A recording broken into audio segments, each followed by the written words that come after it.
The pine trees whispered secrets. As Anna followed the narrow hiking trail that twisted through Glacier National Park, her husband, Ethan, walked a few steps ahead, laughing about how the map seemed to be leading them in circles. It was their 5-year anniversary, a peaceful escape into the wild, far from the city, far from everything. But something about this trail felt wrong. It started as a flicker in her mind, a strange, icy pulse behind her eyes. The smell of pine, the soft crunch of boots on damp earth.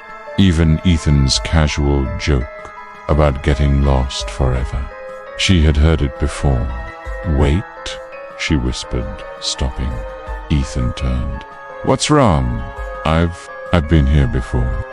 He smiled, assuming she meant on another vacation, but she shook her head. "Not in real life. In a dream, I think." "No, not a dream. I remember this." Her hands trembled. She looked down and gasped. There, half buried in the mud beside the trail, was a wedding ring, dirt-caked, but unmistakably delicate and old. A silver band with a tiny ruby, the same design as her grandmother's. Anna picked it up slowly, her breath catching. "It's mine," she said, though she had never seen it before. "Are you sure?" Pathan asked, but something in her expression made him go silent. The air felt heavier now, the woods quieter. Anna's thoughts raced, not just with memory, but with a chilling sense of repetition. Bend in the path ahead, the broken tree stump, even the distant echo of thunder. Every part of this felt staged, as if she had walked it before, exactly before. As they moved forward, Anna paused again, her heart pounding. There's going to be a clearing, and in it be a dead animal. They turned the bend to head. There it was, a wide clearing, and in the center, the skeletal remains of a deer. She backed away, her eyes welled with tears. What is this?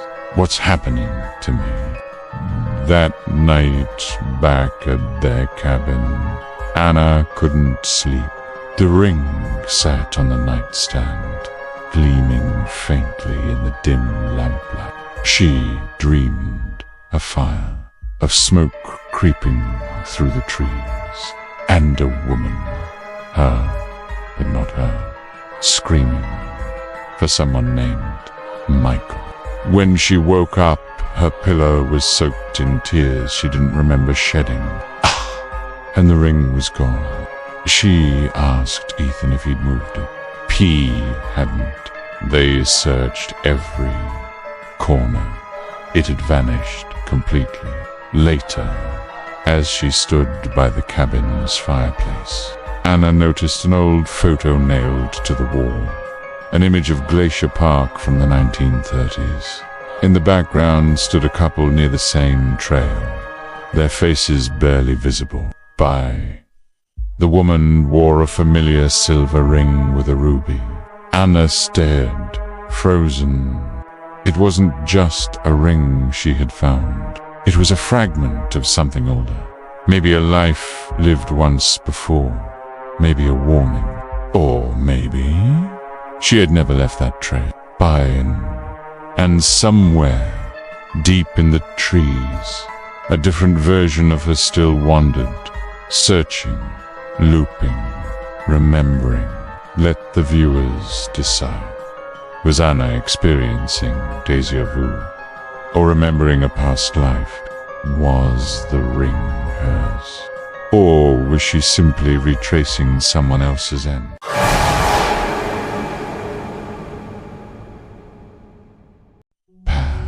The sky over Asheville was an overcast, gray, as Jordan cruised along the Blue Ridge Parkway, the scenic drive winding through misty hills and dense trees. It was early evening, that in-between hour where sunlight began to fade, and the world looked slightly unreal. Jordan, 22, was heading back from a friend's cabin, the stereo humming softly, his thoughts drifting. That's when it hit him, a crushing sense, a familiarity, not just the road, or the music, or the smell of wet asphalt, but something deeper, a pulse of fear, a sensation in his gut. P gripped the steering wheel tighter, his heart starting to race for no reason at all. P, he whispered aloud, something's about to happen. And then the vision struck. It wasn't like a memory.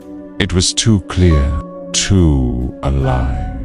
He saw the swerve. He felt the tires lose grip.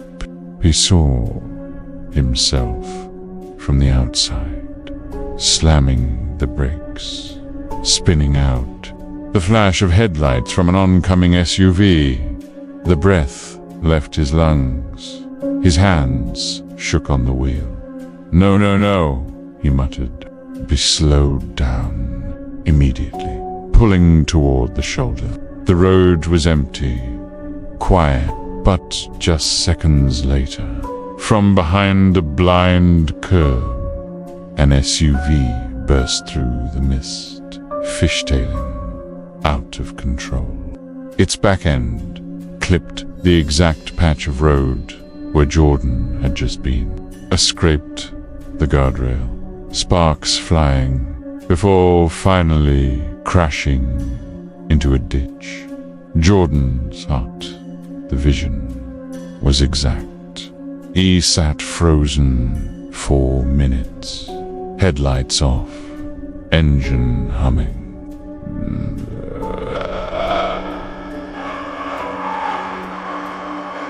I can tell you how to itch. The moment was real. Had he seen the future? Was it some warning from his subconscious? Or had time simply ... Later, when paramedics arrived for the SUV driver, who had only minor injuries, Jordan remained by his car, trying to piece it together. There was no logical explanation. He hadn't dreamed this moment. B hadn't seen it on TV, but he had felt it before it happened. Seconds before. The strangest part, 2 weeks earlier, he had a nightmare. A highway, a twist, a white SUV, blood on shattered glass. He hadn't thought anything of it until now. That night, Jordan couldn't sleep. He looked into studies about déjà vu and time loops, about quantum theory and precognition. Nothing explained it. Nothing fit part. And ever since, every strange moment, a flickering light, a repeating sound, an unfinished sentence, made him pause. Was it happening again? Would it? Or had he somehow slipped between moments, between now and what was coming?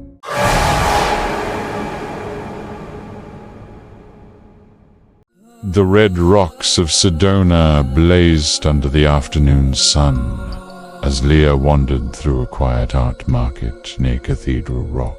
She was alone. A solo trip meant to bring clarity after a messy breakup and months of sleepless nights. The desert air was warm, charged with something ancient. Locals called it energy, said the land had power. She didn't believe in that stuff. Until she saw him. A man in his early 30s, browsing a rack of hand-carved wooden pen. Tall, broad-shouldered, sun-kissed skin, and an expression of quiet thoughtfulness. It wasn't his appearance that stopped her cold. It was the feeling, like a switch flipped in her chest. Her breath caught, her heart stuttered. I know him.